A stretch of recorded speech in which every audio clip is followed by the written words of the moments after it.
By passing Amendment 4 in Florida, 1.5 million former felons had their voting rights restored. Of that population, 500,000 of those folks are African Americans. If those folks were eligible to vote, I think we can all be pretty confident that Andrew Gillum would have been elected governor.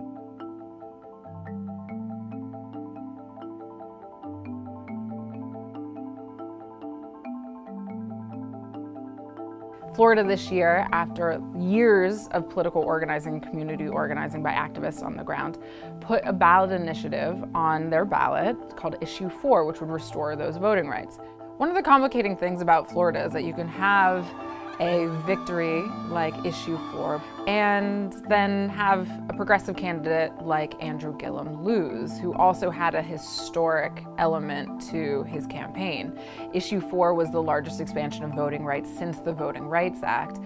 Andrew Gillum would have been the first African American to be a governor of Florida, and potentially only the 5th black governor ever elected in the United States. Anyone who has done long-term community organizing or political organizing knows that this is almost always how it goes. You win some and you lose some. For every step forward, you take half a step back. And it's a continual fight that doesn't proceed in a linear or straight direction. It takes a full, comprehensive, patient strategy to really articulate foundational change.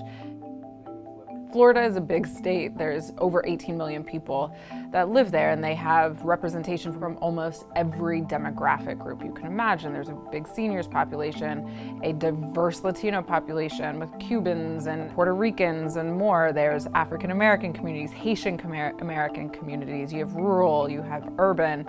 Everything is sort of represented in Florida. And so when we have a situation like we do in America at the moment, where everything feels volatile, our politics are volatile, our culture is volatile, that's how you see these dissonant reactions within one state on one ballot.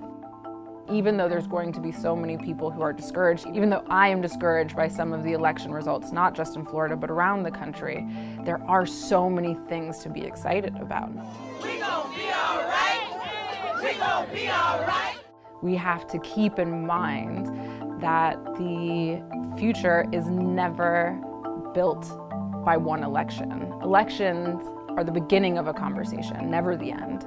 And too often we frame our politics as ending on election day, when really it's just the beginning.